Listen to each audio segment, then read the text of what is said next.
Hello and welcome to the second tutorial on the NGX PMDG 737-800.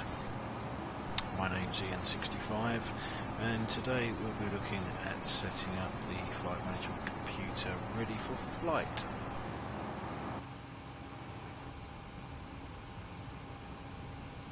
Okay, as you can see we've got external power to the aircraft and we now need to go ahead and set up the flight management computer ready for our flight down to Portugal today.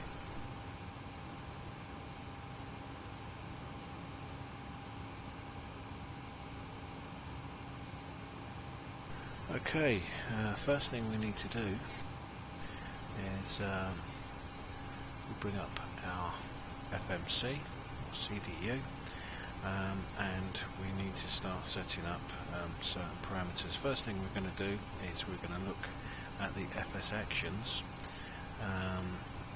and we're going to firstly go into payload,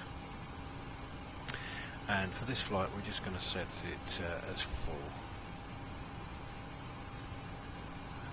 Press return and we're going to then go into our fuel, and the fuel for this particular flight is has already been worked out for us using Professional Flight Planner X, and the fuel is 18,103 pounds. We type that in and it comes to the bottom of the scratch pad here, and we line select that into where it says total pounds.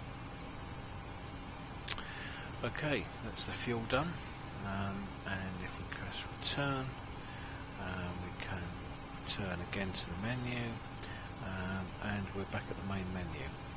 Okay, so let's start setting up the flight management computer. Select FMC. Don't worry about this nav data out of date. We don't need to worry about that at this stage. If you just press this clear button, that will get rid of this message down here. Okay, so the first thing we need to do from the ident page is select POS init. That's the position initialization for the aircraft. Press that button now, come into the POS init, and we need to now tell the aircraft where it is in the world, and we are currently at London Gatwick, and the code for Gatwick is EGKK. Type that in, and as you can see it comes down the bottom here, and we line select that in next to where it says reference airport. That gives us a position in the world, north 51, 88.08 degrees, and west 11.4. Okay, that's it. We told the aircraft where it is. We could put in a gate reference if we wanted to, but we're not going to. The next thing we need to do is go to route. So down the bottom here. Okay, as you can see, EGKK is already brought forward to the bottom of the scratch pad. We're now going to tell the aircraft again where we're flying from and to.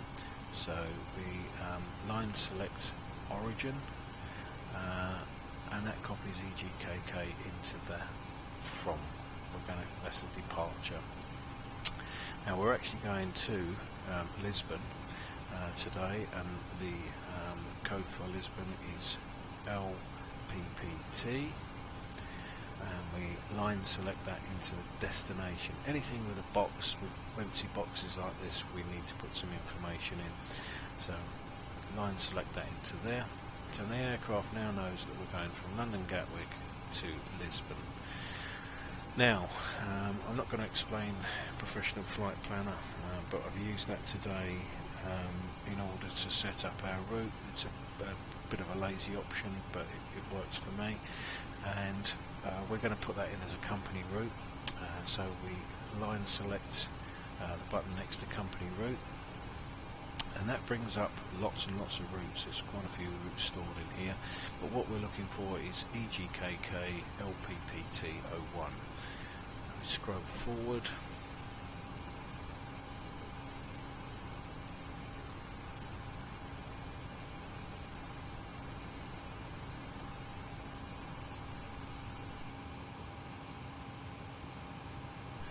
Okay, there we are, EGKK LPPT01.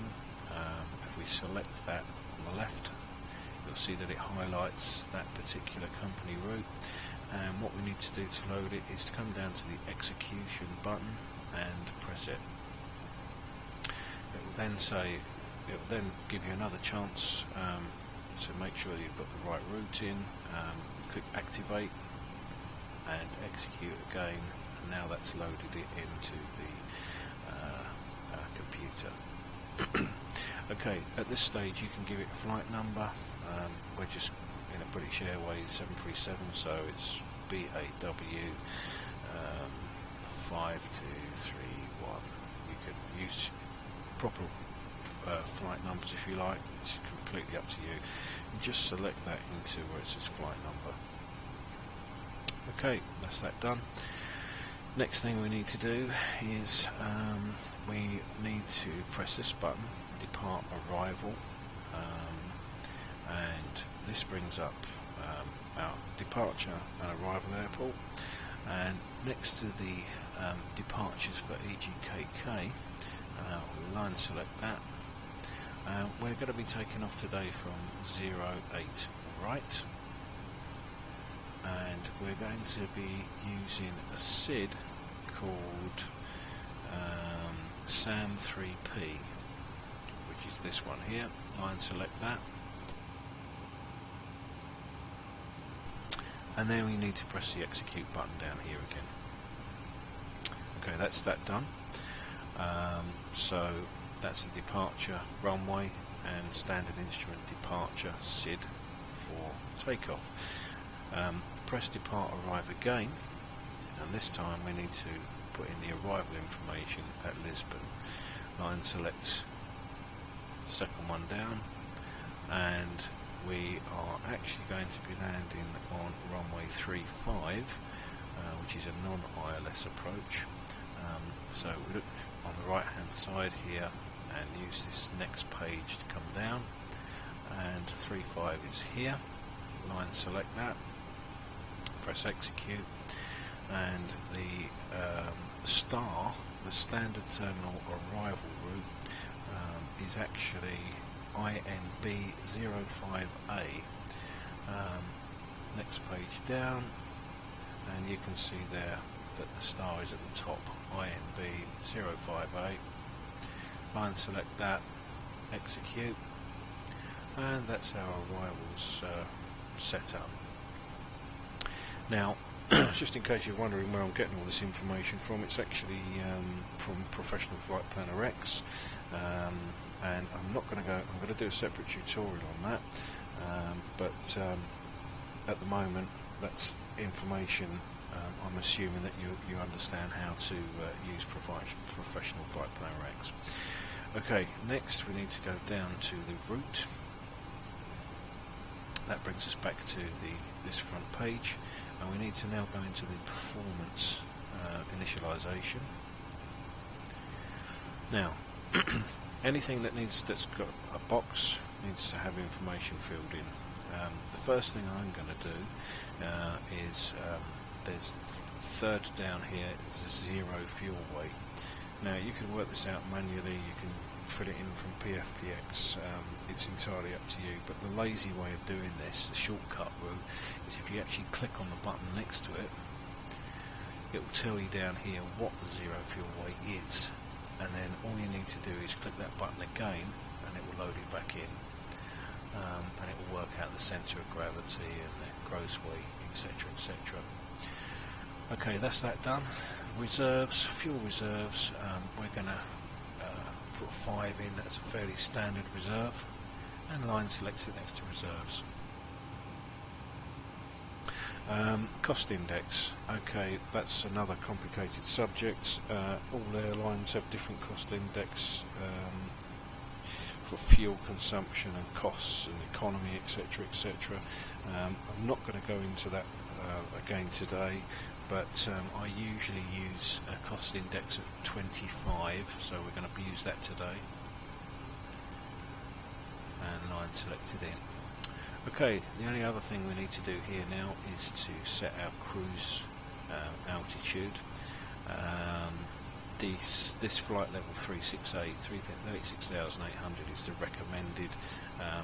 We're just going to put 37,000 in. It's as close to it as we can get. So just type that in the bottom, line select it into the altitude, and it's asking us to execute that, which we're going to do. Okay, that's that set. Okay, that's that page finished with. The next page we need to go on to is the N1 limit, the engine limits. Select that, and up here, this page we can basically, we've got 26,000 pounds of thrust available to us, and we can derate that for an economy takeoff, etc., down to 24 or 22. But we're not going to bother with that today. We're just going to use the full thrust of the engines, which is what it's defaulting to. It's saying active 26k for climb. So you don't need to do anything in there. It's entirely up to yourself. Okay, let's go to the takeoff page. Okay, this is a fairly important part as well. What we're going to do is we're going to set up the takeoff parameters in the flight management computer. First thing we need to do is tell the computer what flaps we're going to be set at. Now the standard configuration, the standard takeoff flap setting for the 737-800 is flaps 5. So we set 5 and set that into the flaps. This centre of gravity works pretty much the same as the previous one. If you just click on it, it will load it down here, and you can then line select it back into there. Again, up to you. You can just copy it from your flight plan, etc., etc. Okay, coming across to the takeoff speed V references, we have got the V1, VR and V2 speeds. Now what we need to do is actually line select each one of those on the right hand side here, and this speed will move across into this these dashed lines. So if it's 1, 2, 3. Okay, so that gives that tells the computer our speeds, flap settings, centre of gravity, and also the runway that we're taking off from is here. Now we need to take some information from here, and we need to put it into the autopilot above here, above the top panel here. But the first thing we need to do is we need to set the trim. And as you can see from the takeoff reference, the trim setting is 4.64, and let's go ahead and put that into the trim wheel.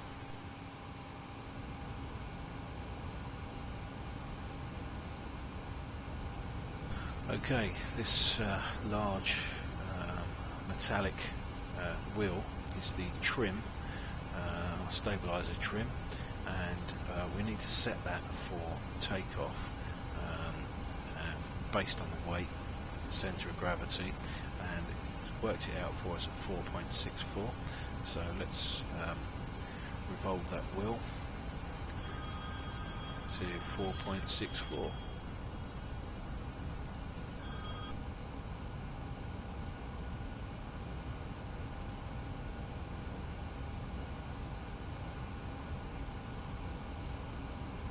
Okay, so the trim is set at 4.64. Now we need to go up and put some other information in above.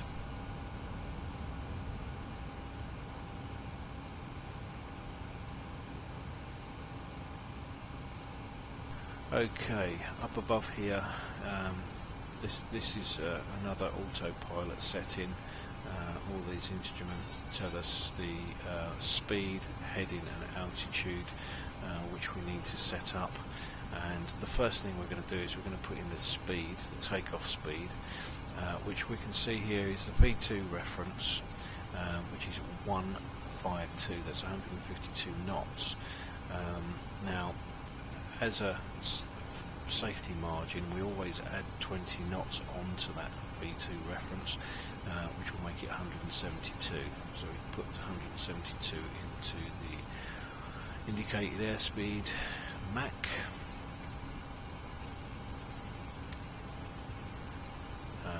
so.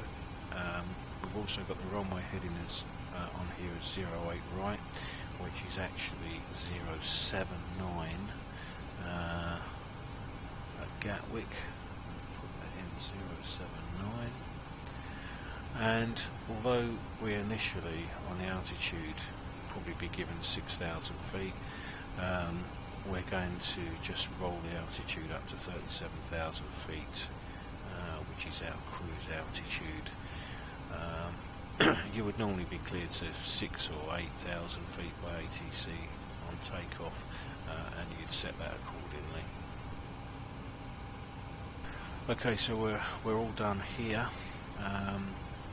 We'll leave that for a moment because we need to go back and check something else.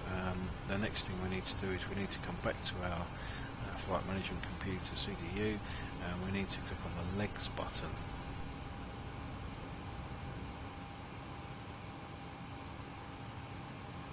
Okay, now you can see here we've got, this is page 1 of 6, legs, waypoints for the flight down to Portugal. What we're going to do is we're going to go run down the pages and make sure there's no what we call discos or discontinuities in the flight plan, and they'll be shown by boxes on the left hand side which need to be filled in. So let's go through that.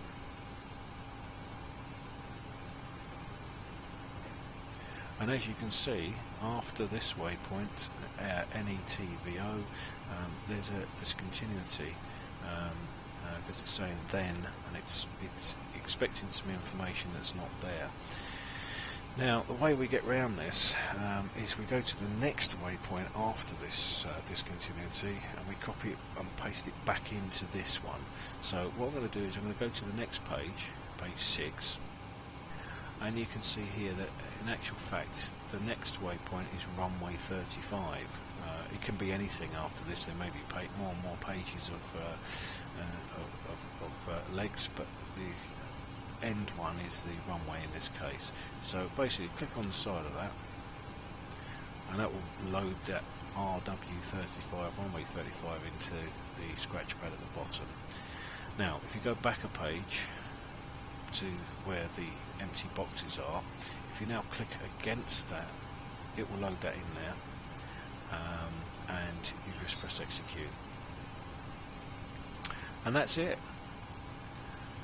There's no more discontinuities in the flight plan. Everything looks okay.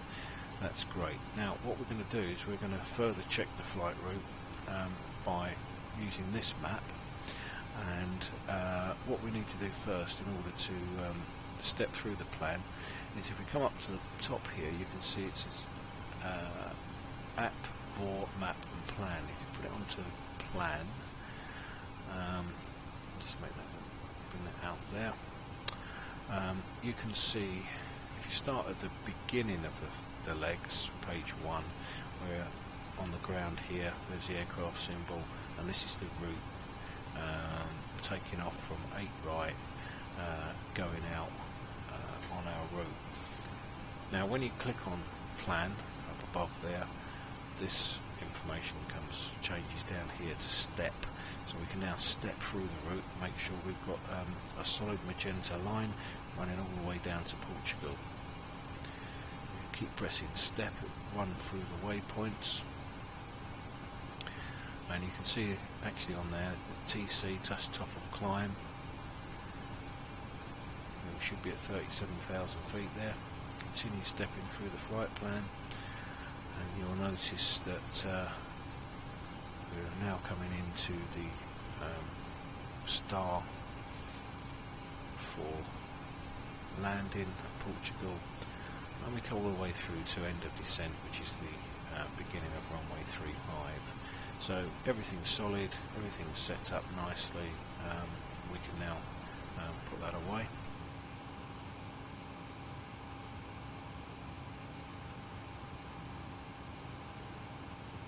Okay, so that's everything set up in the flight management computer. We now need to look at setting up the cockpit.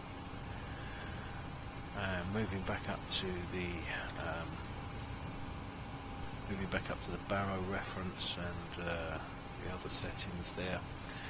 What we're going to do is on this baro reference, if you press the reset button in the middle, you'll notice that down here you've got the baro reference 200 comes up. That's for your minimums when you land. You can alter that by turning this knob, and you'll see that it goes going up and down. That's to do with your minimums when you land, and obviously it's dependent on the altitude of the airport that you're landing on and other things, which I'm not going to go into now, but we just leave it at 200. Next thing we need to set is the data. Down here we've got various buttons. I always have the data on, the airports and the weather, but it's entirely up to you. The other thing that we also need to set up now and switch on is the TCAS. The TCAS button is down here next to the transponder, and we'll turn that fully to the right, and I'm going to press the top of the button for the TCAS test.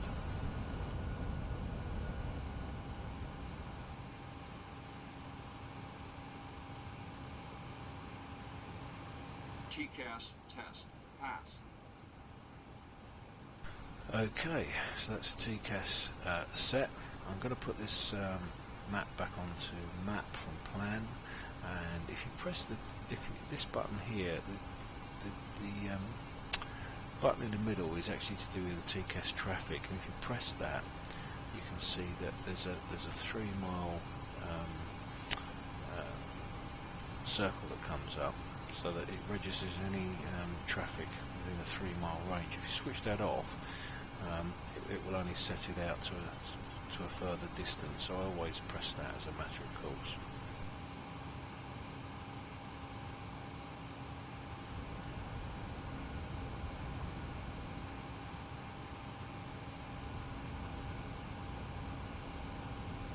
Okay, the next thing we need to do is we need to switch on the flight directors, ready for flight. Flight director for the captain is the first one to be turned on, which is here. And as you can see, a little green light comes on, master. The next one needs to be turned on over here. That's for the co-pilot, first officer. And then what we're going to do is we're going to arm the auto throttles here, and we are actually going to arm the VNAV and LNAV buttons, vertical navigation, lateral navigation. Sometimes they won't arm on the ground, they'll only arm once you take off, but in this case we can arm them on the ground.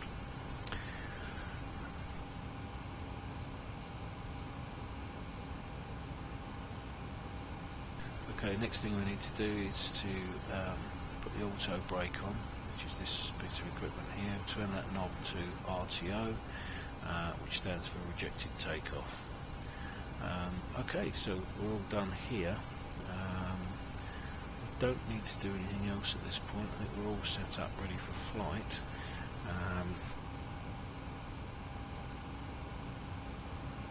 Yep, that's pretty much it. Okay, well that's the end of this tutorial.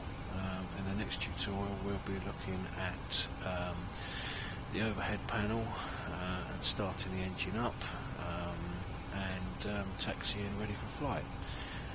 Anyway, thanks for watching. I'm Ian65. You can catch me on my YouTube channel at the same name, and hope to see you in part 3.